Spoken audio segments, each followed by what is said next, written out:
Continuamos, hermanos, estudiando el tema del reino de Dios y nos encontramos en la sección acerca de la justicia del reino de Dios. Y podemos resumir la justicia del reino de Dios en 4 frases cortas, que ustedes las van a encontrar de aquí en adelante pegadas en la cartelera. 4 frases cortas que nos muestran lo que pide el Señor tu Dios de ti. ¿Qué pide el Señor tu Dios de ti durante el resto de tu vida? Él pide 4 cosas. Primero, mortificar tu pecado. Esa es la forma como debes tratar tus pecados de aquí en adelante, dándoles muerte el resto de tu vida.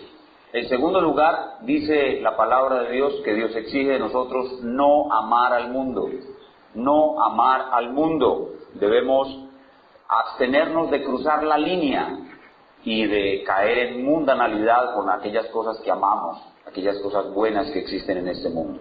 En tercer lugar, dijimos la semana pasada que debemos humillar nuestro orgullo, es decir, llegar a ser humildes, algo muy difícil y doloroso, pero posible, porque en Cristo lo podemos todo. Y en cuarto lugar, lo que vamos a ver en el día de hoy, el Señor nos manda a reaccionar con fe, a reaccionar con fe. Voy a repetir las 4 frases. ¿Qué pide el Señor tu Dios de ti el resto de tu vida como la justicia del reino para ti? Primero, que mortifiques tu pecado. Segundo, que no ames el mundo. Tercero, que humilles tu orgullo. Y cuarto, que reacciones con fe. La palabra de Dios dice claramente, el apóstol Pablo dice, por fe andamos, no por vista.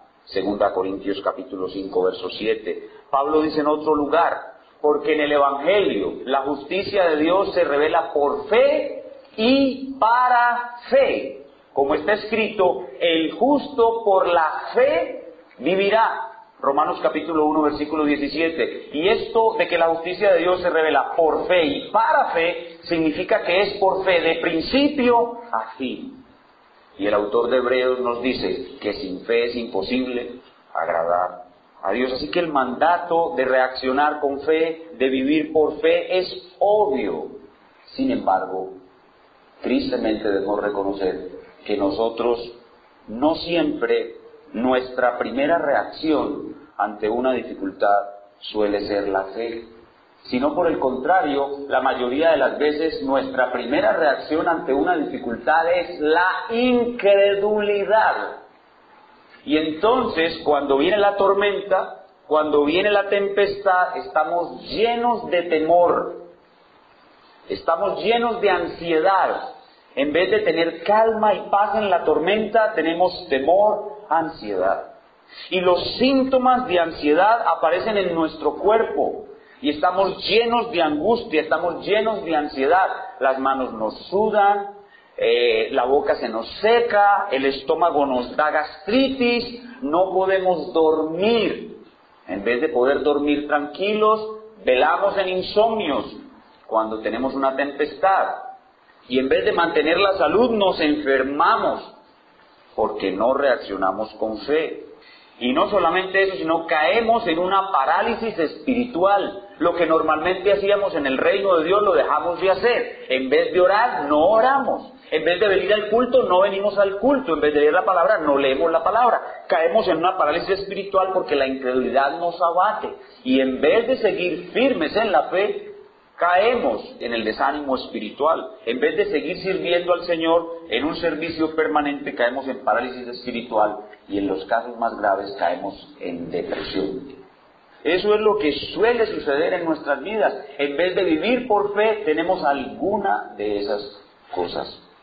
Hermanos, y esto debemos remediarlo. Debemos aprender a reaccionar con fe, siempre con fe, ante todas las dificultades de esta vida. Y eso es lo que quiero tratar con ustedes esta tarde. Y para ello, vamos a dividir nuestro estudio en 2 sencillos y breves puntos. Lo primero que veremos es el mandato de reaccionar con fe. El mandato de reaccionar con fe.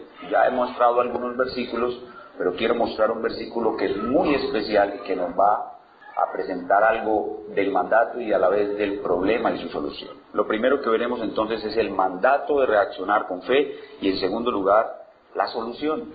¿Cómo llegaremos a reaccionar siempre con fe?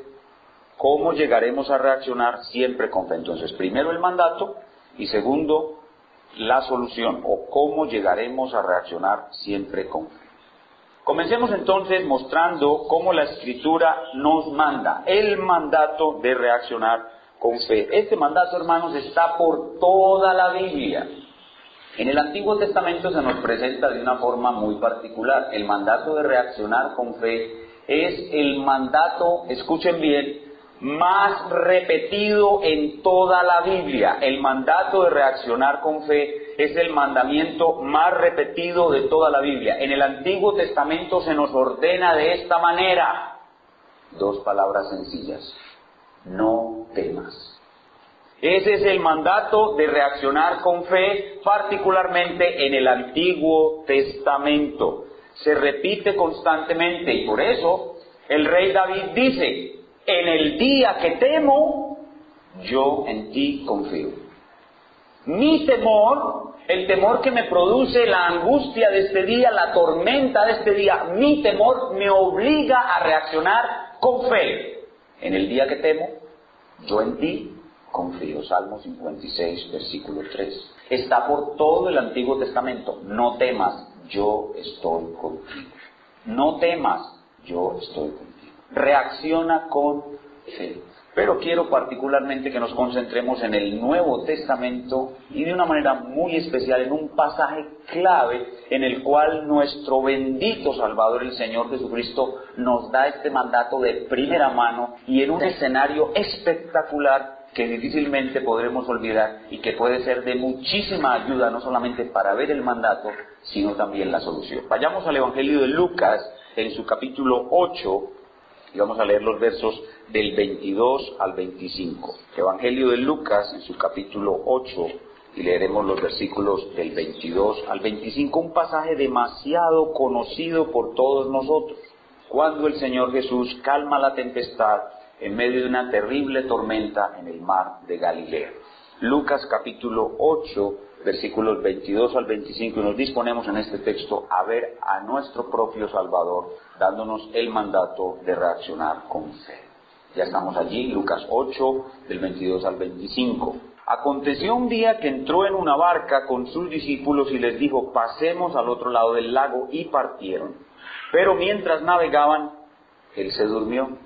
Y se desencadenó una tempestad de viento en el lago, y se anegaban y peligraban. Y vinieron a él y le despertaron diciendo: Maestro, maestro, que perecemos.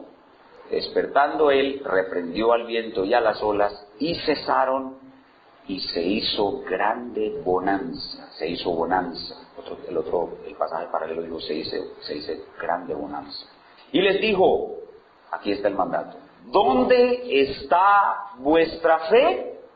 Y atemorizados se maravillaban y se decían unos a otros: ¿quién es este que aún a los vientos y a las aguas manda y le obedece? No estaremos estudiando este texto con muchos detalles.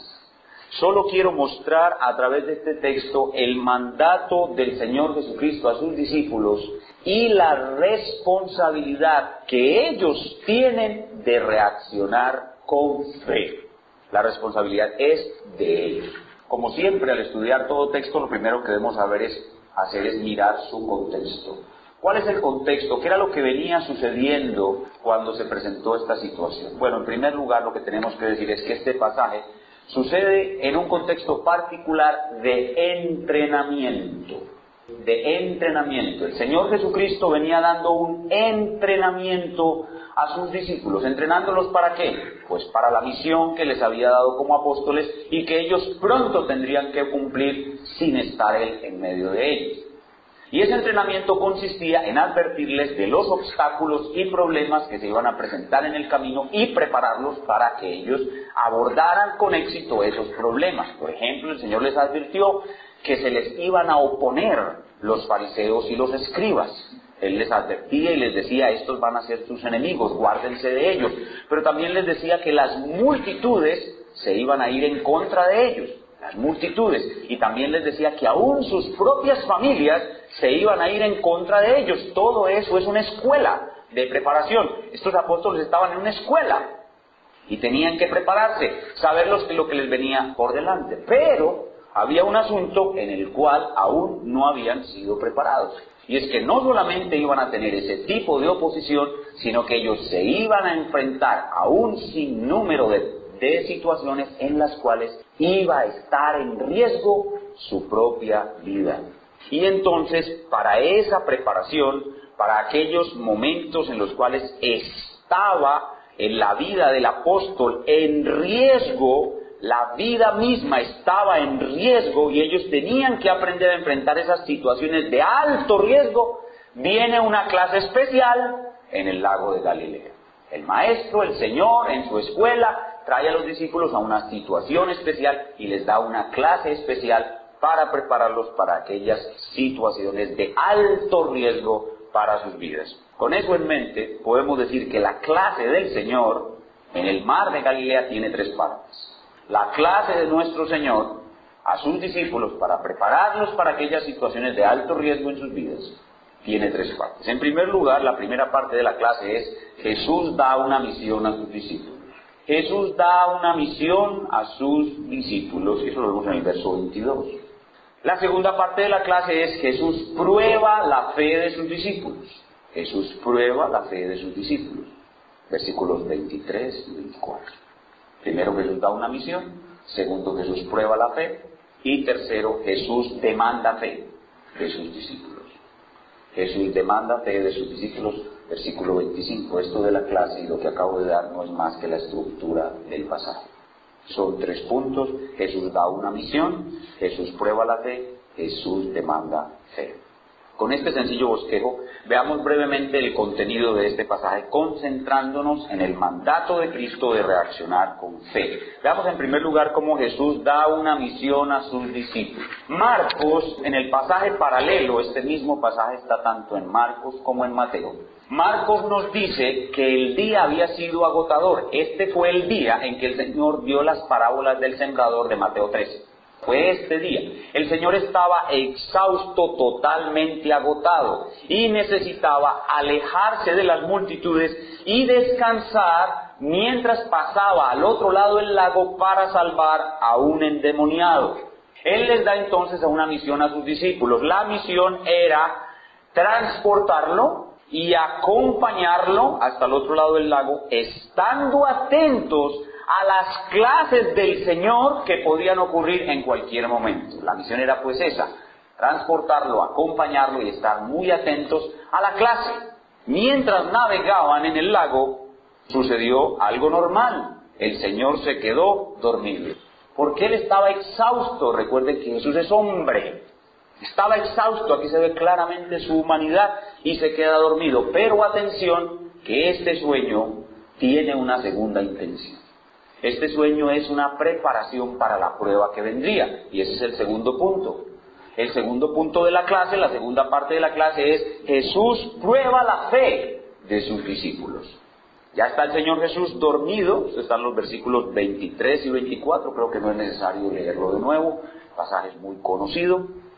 En los versículos 23 y 24 van navegando y de un momento a otro en este lago, que es un lago especial, esto es uno de los lagos más particulares del mundo. El lago de Galilea es un lago muy especial, es un lago que está por debajo de la altura del nivel del mar, está en medio de unos accidentes geográficos muy particulares y lo más normal es que allí se crucen vientos fríos con vientos calientes. Y recuerden que, se nos ha enseñado ahora que estamos viendo tanto problema del clima, que el cambio de temperatura en el viento y las mezclas de viento producen tornados y vientos huracanados. Así que un viento huracanado en este lago no era nada extraño que sucediera de un momento a otro. Entonces el Señor estaba dormido, la barca seguía navegando y de pronto el Señor Jesús, recuerden que esto lo hace todo Él. Dicen ustedes, pero ¿cómo? Él está dormido. Bueno, pero recuerden que esta prueba la planeó Él. Él aún estando dormido está probando la fe de sus discípulos. El Señor Jesús prepara una tormenta que viene repentinamente y esa tormenta amenaza sus vidas. Realmente allí había pescadores profesionales, hombres que sabían de navegación muchísimo. Cuando ven esta tormenta aparecerse, ellos inmediatamente comienzan a temer por sus vidas, no sin razón. Pero a la prueba se le añade el hecho de que el Señor permanecía dormido. En medio del riesgo, el Señor permanecía dormido y era riesgo de muerte. Y ahí están entonces los discípulos en medio de su prueba. ¿Y qué sucede? Que los discípulos no pasan la prueba. Ellos no pasan la prueba. ¿Cómo reaccionaron los discípulos? Ellos reaccionaron con incredulidad y en pánico. Ellos entraron en pánico, reaccionaron con incredulidad y se dirigieron al Señor Jesús de una manera irreverente, irrespetuosa. Marcos nos dice que le dijeron esto: ¿no tienes cuidado de nosotros? Eso era injusto, porque el Señor había tenido cuidado de ellos de una manera maravillosa hasta ese momento. Y eso era irreverente. Luego no reaccionaron con fe, reaccionaron con incredulidad para con el Señor. Sin embargo, el Señor en su maravilloso amor los tolera. Él los tolera, no les hizo ningún reclamo por la forma como le hablaron. Los tolera, se pone de pie y reprende al viento, reprende al mar, le habla al viento, le habla al mar. Y eso es algo maravilloso, algo divino, algo que solo Dios puede hacer. En este pasaje se ve claramente tanto la humanidad del Señor en su fragilidad humana que necesita sueño, como su divinidad en su poder para hablar al viento, para hablar al mar. El despliegue de poder, lo que se ve en este pasaje, hermanos, es poder. En este pasaje se ve poder. Cristo tiene poder. Poder para ordenar al viento, poder para ordenar al mar, y con su poder divino Jesús calma la tempestad y produce grande bonanza. Pero las cosas no terminan ahí. Él pasa a la tercera parte de su clase.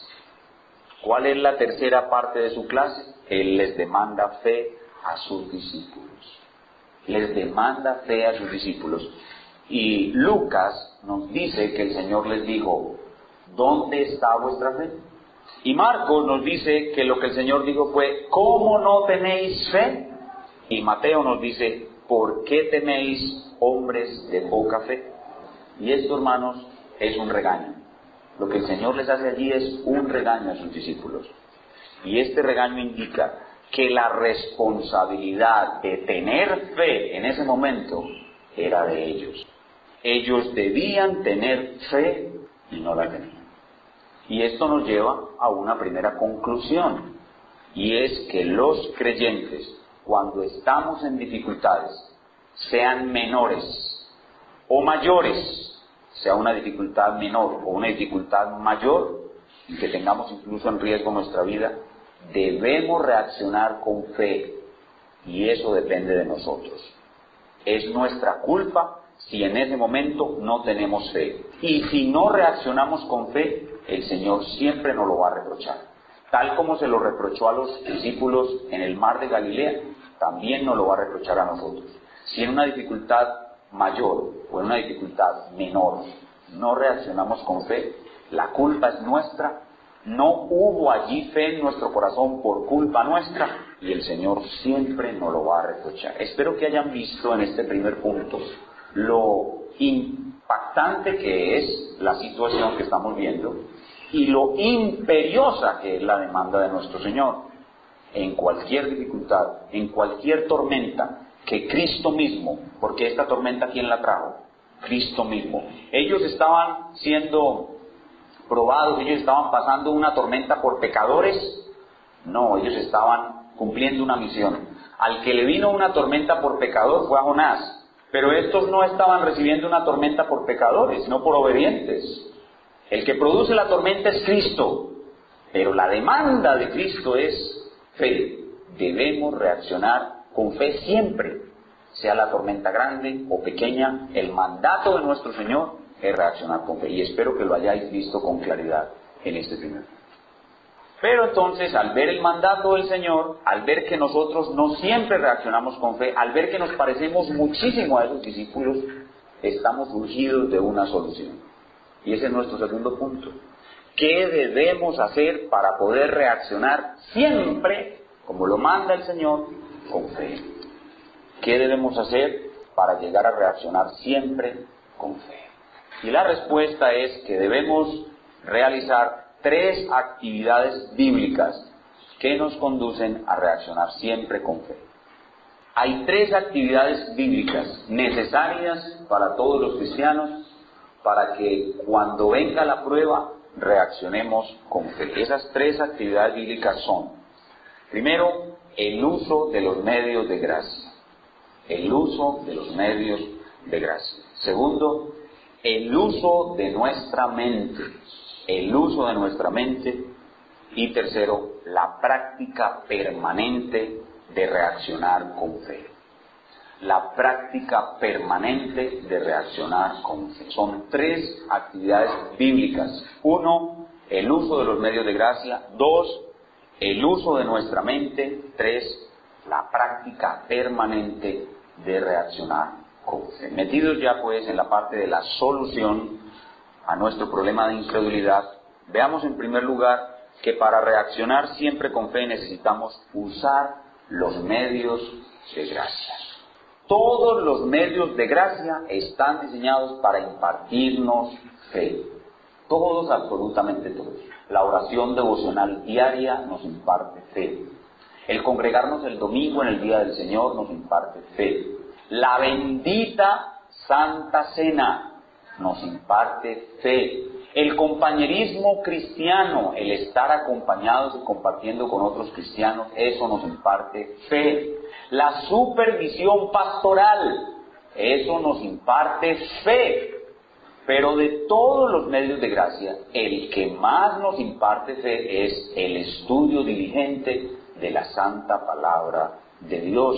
El apóstol Pablo dice, la fe es por el oír, y el oír por la palabra de Dios. Y el mismo Pablo en otro lugar dice, que nuestro corazón sea abundantemente lleno con la Santa Escritura.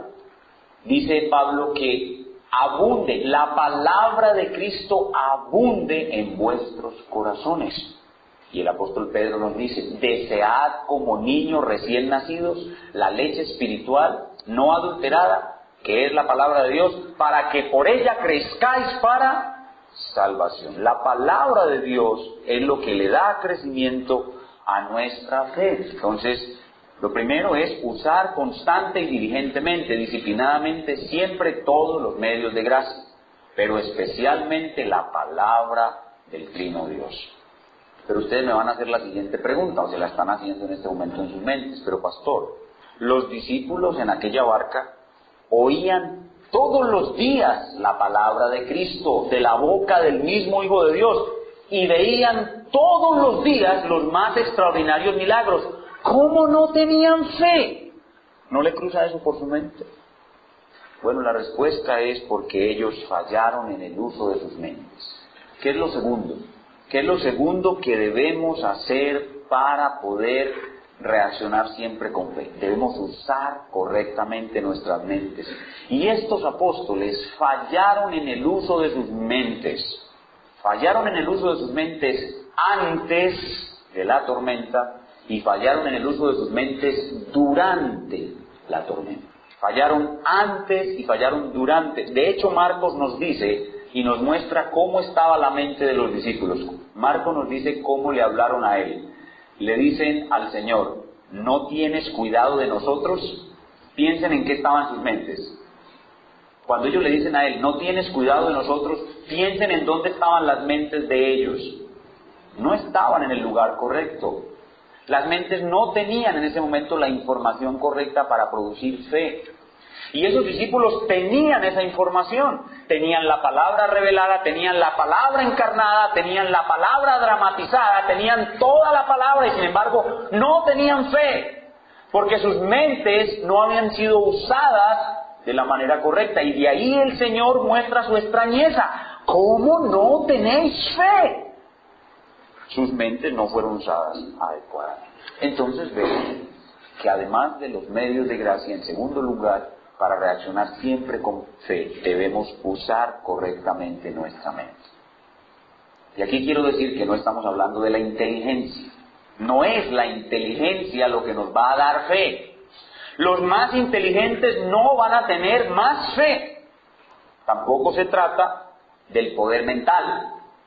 Esto no es poder mental, ni aptitud positiva. Se trata simplemente de que nuestra mente sea usada como receptáculo de la palabra de Dios. ¿Por qué? Porque la fe comienza en la mente. La fe comienza en nuestra mente, no en las emociones. De ahí que las iglesias que están centradas en las emociones están conduciendo a sus discípulos no en un camino de fe. Porque la fe no comienza con las emociones, la fe comienza en la mente. El punto principal de la relación de Dios con el hombre es la mente. De hecho, el apóstol Pablo, que dice cuando da normas para el manejo de todo en la iglesia, que todo se haga para edificación. ¿Y dónde comienza la edificación? Cuando yo entiendo lo que me están diciendo. Por eso la fe requiere, en primer lugar, la mente, el uso correcto de la mente. En aquellas iglesias donde lo más importante es sentirse bien, no se está creciendo en la fe, no se está produciendo el camino de la fe. En las iglesias donde la gente busca es sentirse bien, donde que la música sea muy estimulante, y pasan al frente y cuentan testimonios de milagros, y el pastor predica de una manera muy emotiva. Los pastores predican muy dramáticamente, muy emotivos los pastores, y todo el mundo se contagia de la emotividad del pastor y creen que eso es fe y eso es espiritualidad. No, yo puedo predicar muy seco, con pocas emociones, muy sencillo y muy tranquilo, pero si predico la verdad de Dios, ustedes van a salir de aquí estimulados a la fe, así no se hayan emocionado. Porque el principio de la fe está en la mente. La mente es el principio de donde comienza la fe. Y veamos a nuestro mismo Salvador colocándonos frente a esta necesidad de usar correctamente nuestra mente. Vayamos al Sermón del Monte, Mateo capítulo 6. Recuerden que lo que estamos tratando es la justicia del reino, y la justicia del reino está enseñada no en otro lugar.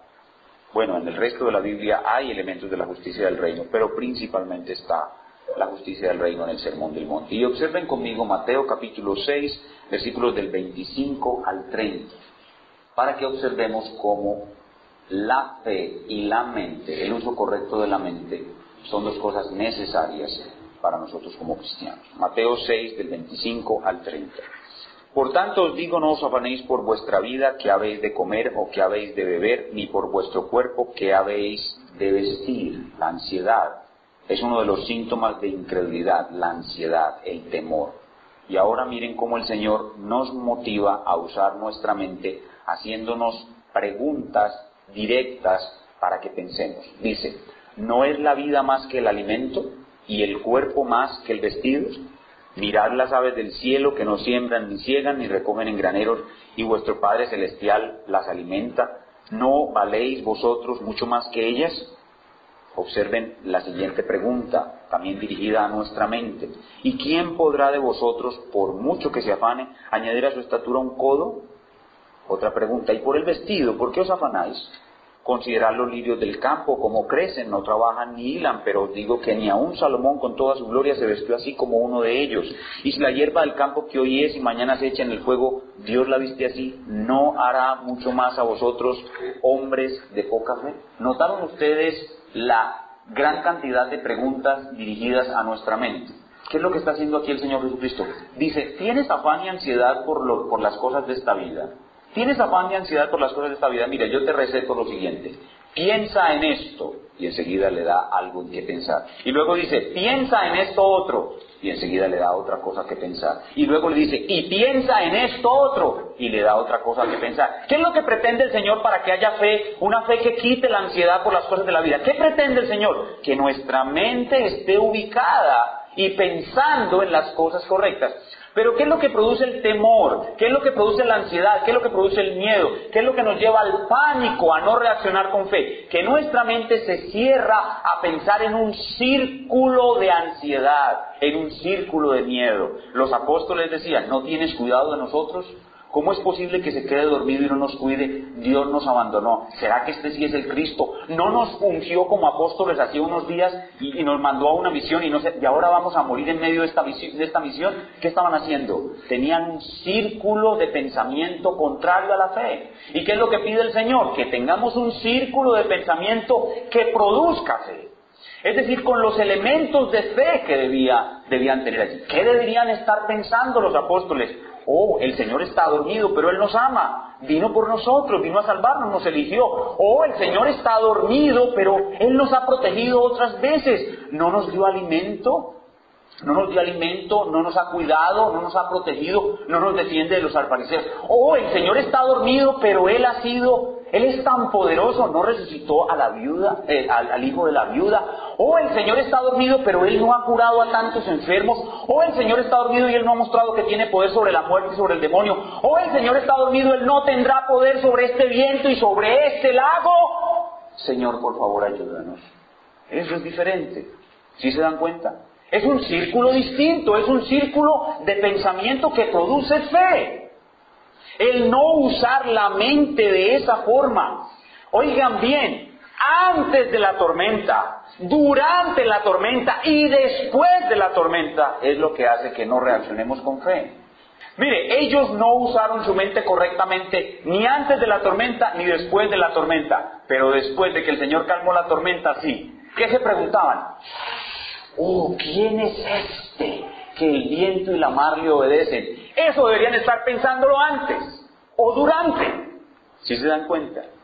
Esa es la forma como reaccionamos con fe. La fe no va a venir automáticamente. Ella no va a aparecer. De hecho, cuando tenemos un problema, ¿qué es lo que se dispara automáticamente? La incredulidad, no la fe. La fe hay que trabajarla, la fe hay que ir a buscarla, la fe hay que producirla con un pensamiento correcto, con un uso correcto de nuestra mente. Entonces, el uso correcto de la mente nos lleva a poner en nuestro pensamiento las cosas correctas. Estos apóstoles debían de pensar antes de la tormenta quién es Cristo. ¿Qué relación tengo con Él? ¿Me ama o no me ama? ¿Me quiere ayudar o no me quiere ayudar? ¿Tiene un propósito para mi vida o no? Ese es el círculo correcto. Ese es el círculo que va a producir fe. Y esas son semillas de fe que yo uso, que yo pongo en mi mente antes de la tormenta. Las recuerdo, las traigo a mi mente, las traigo a colación en mi mente durante la tormenta. Y después, cuando pasa la tormenta, tengo que seguir pensando en ello. ¿Por qué? Porque viene la otra tormenta. Las tormentas no terminan. Después de una viene la otra. Entonces, antes, durante y después tengo que colocarme en mi mente quién es Cristo, qué relación tengo con ello, cuál es su poder, cuánto me ama, qué favor quiere hacer en mí, y recordarlo en ese momento. Y algo vital, hermanos, predicarme a mí mismo. Cuando yo estoy en una tormenta, lo primero que tengo que hacer es recordar quién es Cristo, qué relación tengo con Él, me ama o no, pero enseguida tengo que predicarme el Evangelio a mí mismo. Pero si mi mente está dando vueltas en el miedo, si mi mente está dando vueltas en que Dios me abandonó, no me voy a poder predicar el Evangelio a mí mismo. Para predicarme el Evangelio a mí mismo tengo que haber comenzado por pensar bien. Comienzo pensando bien y ese pensamiento bueno me da la suficiente calma, me da la suficiente sobriedad para predicarme a mí mismo. Y cuando ya me predico a mí mismo, la fe comienza a brotar y yo tengo paz durante la tormenta. Si hago bien lo que tengo que hacer, tendré paz antes de la tormenta, tendré paz durante la tormenta y tendré paz después de la tormenta. Pero espero que hayan visto el papel vital que juega la mente. Pero hablé de tres cosas. Lo primero son los medios de gracia, lo segundo es el uso correcto de la mente y lo tercero es la práctica permanente del reaccionar con fe. La práctica permanente del reaccionar con fe. Las cosas no se vuelven tan fáciles de la noche a la mañana. Uno no reacciona con fe de la noche a la mañana. Yo sé que todos los que están aquí conmigo en este instante nos estamos avergonzando delante de Dios porque muchas veces no hemos reaccionado con fe. Muchas veces. Y para seguir reaccionando con fe de aquí en adelante, hermanos, se requiere práctica. Práctica. Recuerden que estamos en la escuela del Señor y en la escuela del Señor hay tareas teóricas y tareas prácticas. La parte teórica la tenemos aquí en un sermón, en un estudio bíblico, pero la parte práctica es cuando salimos afuera con el Señor y el Señor envía la tormenta. Entonces tenemos que pensar que cada circunstancia difícil de nuestra vida es una práctica, lo que los muchachos de la universidad y del colegio llaman un laboratorio. Es un laboratorio. Lo que tenemos cuando viene la dificultad, pequeña o grande, estamos en tiempo de práctica. Y para mostrarles que la práctica es esencial y que nosotros debemos pensar en eso cada que viene una dificultad y luego otra, y luego otra, y luego otra, y en vez de fastidiarnos, decir como Santiago, tened por sumo gozo cuando ya os halléis en diversas pruebas, porque la prueba de vuestra fe produce paciencia, y la paciencia su obra completa para que seáis perfectos y cabales, sin que os falte cosa alguna. Para mostrarles que la práctica es esencial, quisiera que hiciéramos una comparación. Piensen por un momento en nuestros apóstoles en el lago de Galilea, en Lucas capítulo 8, en esta situación de pánico que ya acabamos de describir y estudiar brevemente. Y ahora piensen en el apóstol Pablo, en su viaje a Roma, en Hechos capítulo 27. No tenemos tiempo de leer ese maravilloso pasaje. Cada que leo ese pasaje lloro. Hechos capítulo 27 es un pasaje tan maravilloso. Les invito a que lo lean esta noche. En Hechos capítulo 27, ¿qué tenemos? Al apóstol Pablo en una situación exactamente igual a la de los discípulos. Pero ustedes que han leído el pasaje, y espero que lo lean esta noche, se van a dar cuenta que el apóstol Pablo, durante la tormenta, y ahorita estaba volviendo a leer el texto, el sol no salió durante 3 días ni 3 noches. Y el riesgo de muerte fue permanente. Y cuando uno lee ahí al apóstol Pablo, él estaba tan tranquilo que le decía a la gente, hombre, coma, vea, deje de comer. La gente llevaba 14 días sin comer sólido. Y Pablo los convencía de que comieran. Y uno dice, bueno, ¿por qué Pablo, en esa situación tan tremenda, a riesgo de muerte, donde todos estaban a riesgo de muerte, él estaba tan tranquilo, animaba a los demás, y era en ese momento una luz de esperanza para todos? Y en cambio los 12 apóstoles, que estaban con el propio Señor Jesucristo en la barca, tuvieron tanto pánico y produjeron una reacción que tampoco glorificó al Señor, que fue una reacción tan mala que no glorificó al Señor. ¿Cuál es la diferencia entre uno y otro? Y la diferencia es una palabra sencilla, es la palabra práctica, lo que estoy tratando de mostrarles. Pablo era un hombre que tenía mucha práctica en eso de estar a riesgo de muerte. En cambio los apóstoles era la primera vez que estaban, desde que comenzaron su ministerio con Cristo, que estaban a riesgo de muerte. En cambio el apóstol Pablo tenía muchísima, pero muchísima práctica. Quiero que vayan conmigo y veamos eso. En 2 Corintios capítulo 11. 2 Corintios capítulo 11. La práctica es absolutamente necesaria para aprender a reaccionar con fe el resto de nuestras vidas. Y Dios todos los días, todo el tiempo, todas las circunstancias que nos ha traído son eso, la parte práctica de su escuela en la cual Él quiere que nosotros aprendamos siempre a reaccionar con fe. 2 Corintios 11, del 23 al 27. Y observen lo que el apóstol Pablo cuenta de sí mismo, detalles muy íntimos, los cuales no hubiera contado si no lo hubieran provocado ciertos falsos apóstoles que lo estaban desacreditando en Corinto. 2 Corintios 11, 23, dice Pablo, ¿son ministros de Cristo? Como si estuviera loco, hablo yo más. En trabajos más abundantes, y empiecen a contar, en azotes sin número, en cárceles más, miren, en cárceles más, en peligros de muerte, muchas veces. De los judíos, 5 veces he recibido 40 azotes menos 1. 3 veces he sido azotado con varas. 1 vez apedreado. 3 veces he padecido naufragio. Oigan, 3 veces he padecido naufragio. Los apóstoles era la primera vez. 1 noche y un día he estado como náufrago. Oigan, 1 noche y un día. Tuvo un día entero de 24 horas para practicar su fe. En caminos muchas veces, en peligros de ríos, peligros de ladrones, peligros de los de mi nación, peligros de los gentiles, peligros en la ciudad, peligros en el desierto, peligros en el mar, peligros entre falsos hermanos, en trabajo y fatiga, en muchos desvelos, en hambre y sed, y en muchos ayunos, en frío y en desnudez. ¿Pueden ver esto? La práctica. Este hombre era un hombre que había practicado mucho el reaccionar con fe. Él reaccionaba con fe. En Hechos 27 se nos muestra la tremenda serenidad que tuvo ante esa tormenta. Pero en Hechos 28 lo vemos con una víbora colgándole de la mano.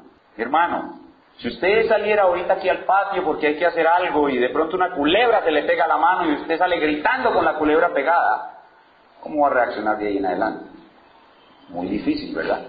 Sin embargo, Pablo, con serenidad, sacudió la víbora en el fuego, de más que se limpió, siguió cargando la madera, comió y todo el mundo esperaba que cayera muerto y no le pasó absolutamente nada. ¿Seríamos nosotros capaces de reaccionar así? Por supuesto que no. ¿Pero por qué Pablo reaccionó así? Porque era un hombre que tenía práctica. Es decir, su fe era una fe práctica. Él había aprendido que en el momento difícil debía poner su mente en el lugar adecuado. El Señor le había dicho que llegaría a Roma, ¿verdad? Y entonces, ¿el naufragio podía impedirle llegar a Roma? No. ¿La víbora podía impedirle llegar a Roma? No.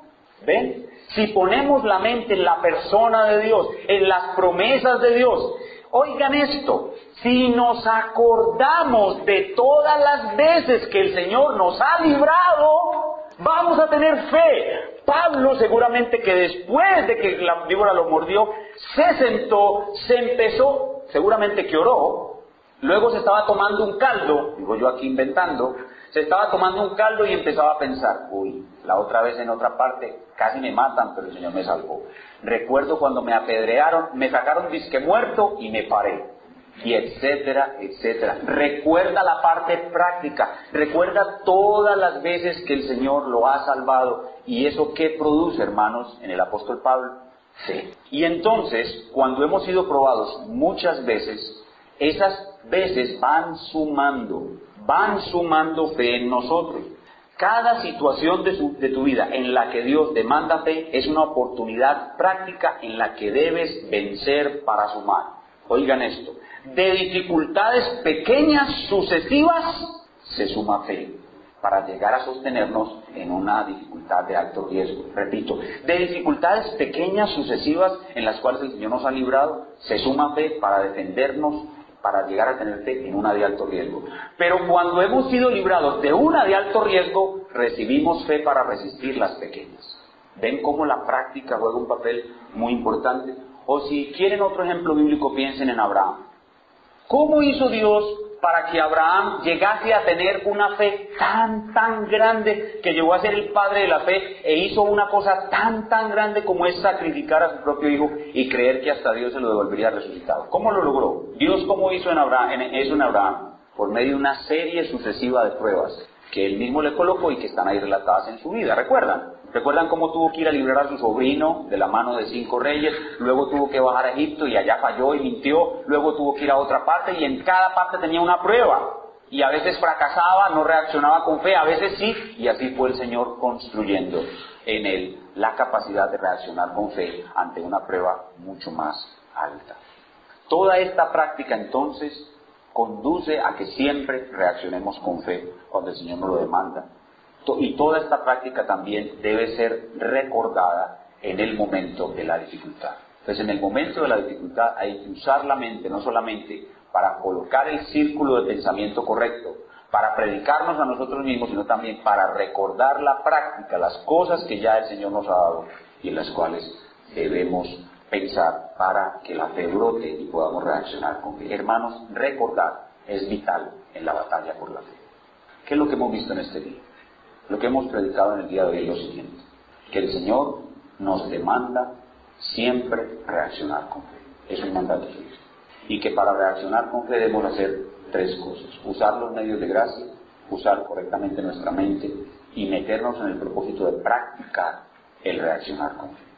Y que para usar correctamente nuestra mente debemos usarla antes de la tempestad, durante la tempestad, colocando la mente en el círculo de pensamiento correcto, recordando las cosas que ya nos dio Dios en el pasado y predicando el Evangelio a nosotros mismos.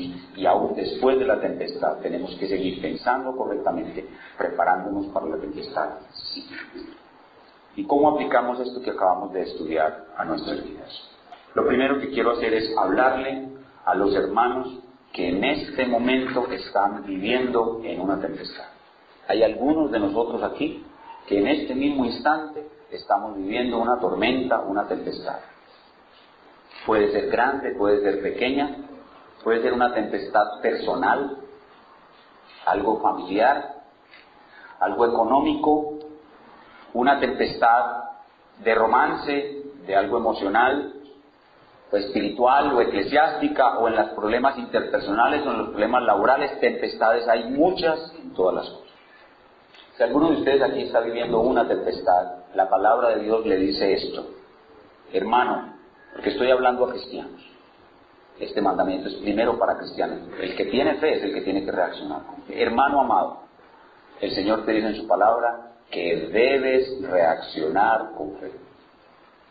No tienes por qué ser vencido de la incredulidad si usas tu mente correctamente.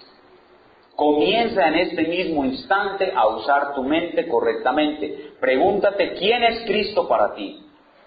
Hermano que tienes una dificultad, pregúntate quién es Cristo. ¿Puedes ver su poder?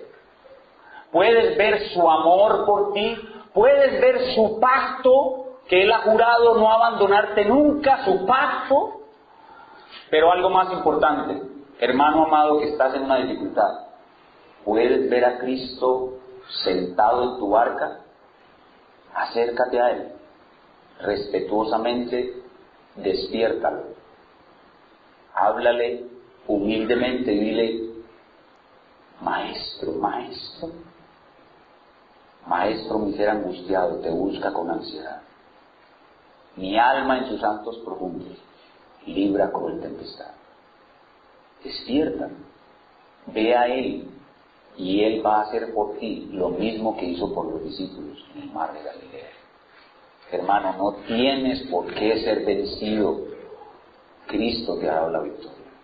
Usa tu mente correctamente. No dejes que el Señor te siga diciendo: ¿y dónde está vuestra fe? Ya basta de eso. Reacciona. Usa tu mente. Levanta. Habla al Señor. Dile: maestro, maestro, ayúdame que perezco. Y Él lo va a hacer. Entonces no es necesario que los que estén en este momento afligidos sean vencidos. Reacciona con fe, que Dios te ha dado el poder hacerlo. Eso quiero decir a los hermanos que están en una dificultad aguda.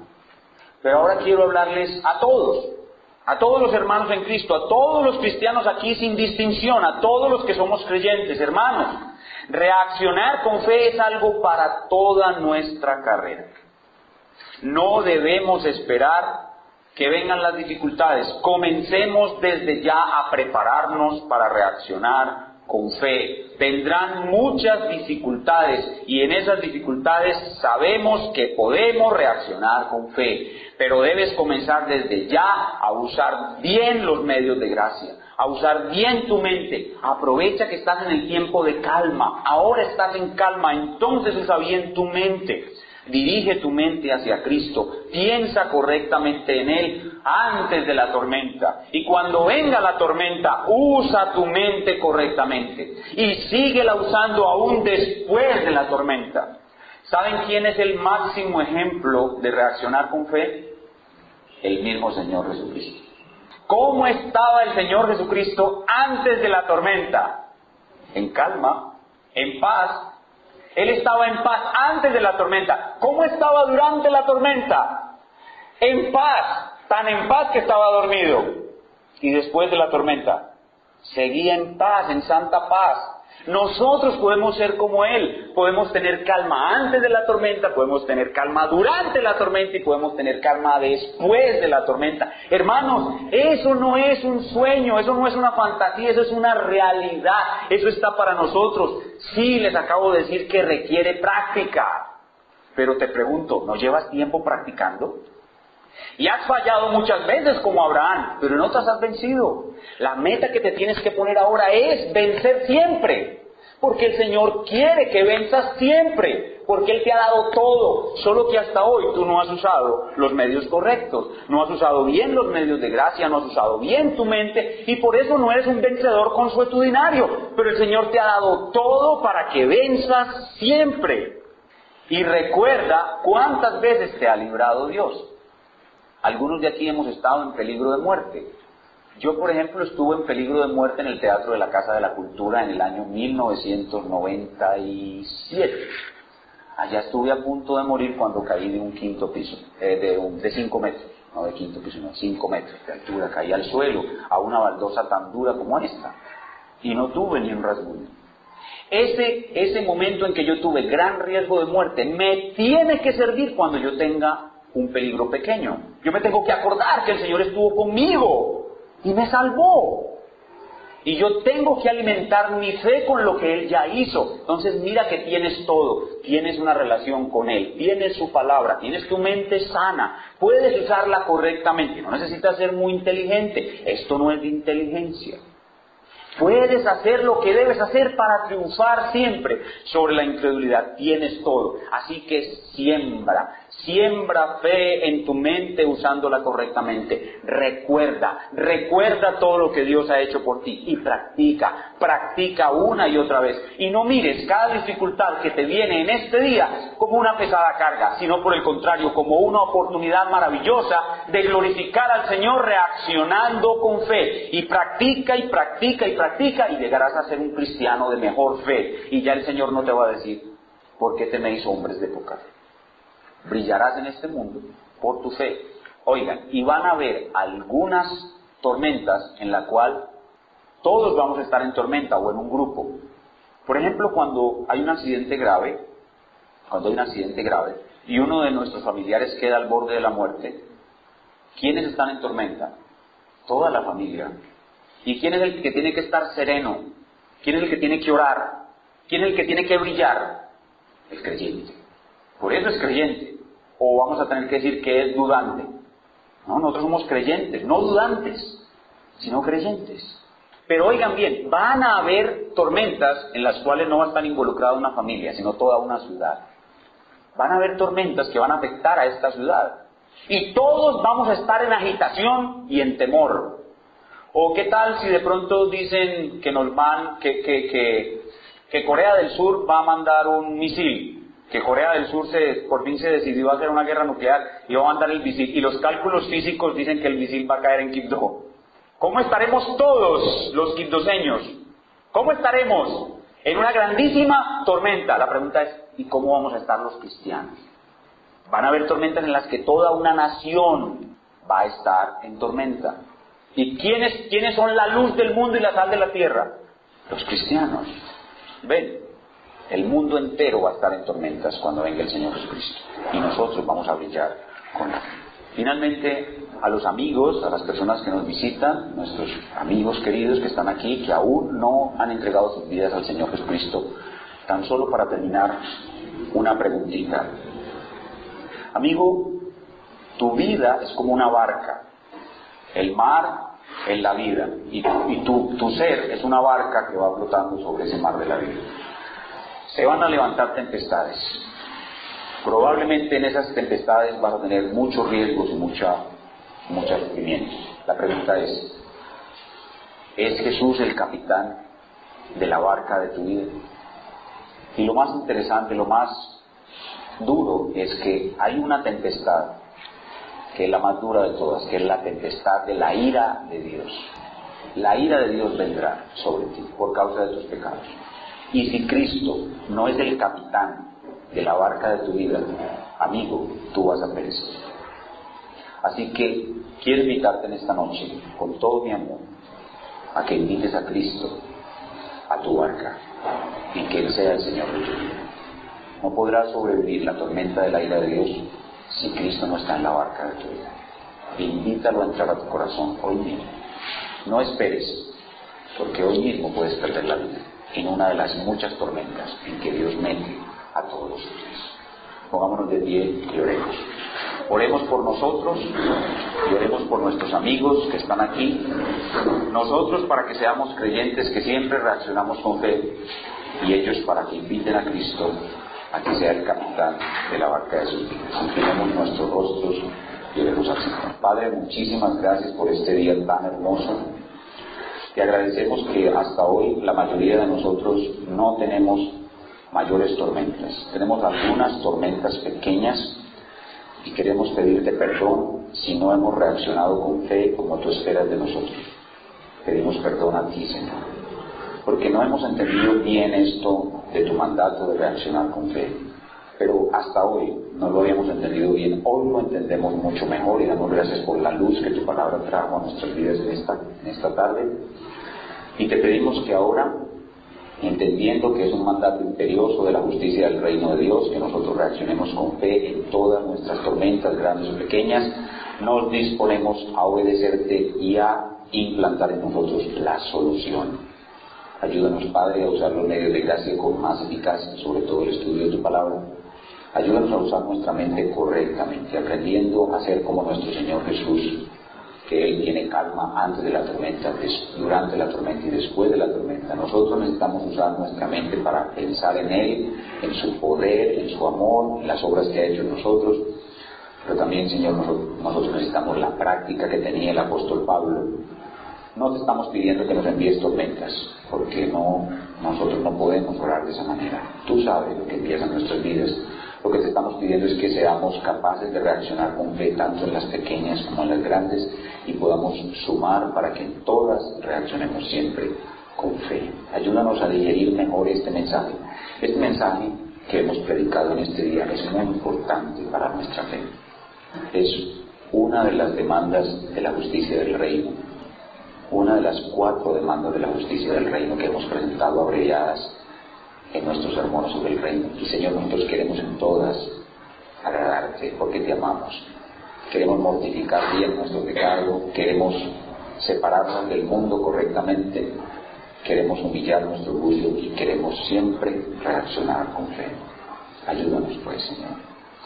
Y Padre, te oramos por nuestros amigos para que ellos hayan podido ver las tormentas de la ira de Dios que vienen sobre ellos y no encuentren otro refugio sino invitar a Cristo a su barca para que Él sea el capitán de su barca y el Señor de sus vidas. Te pedimos por nuestros amigos que están aquí sin Cristo para que ellos sean salvados y que este mensaje despierte en ellos arrepentimiento y fe y busquen al Señor y que Él sea su Salvador.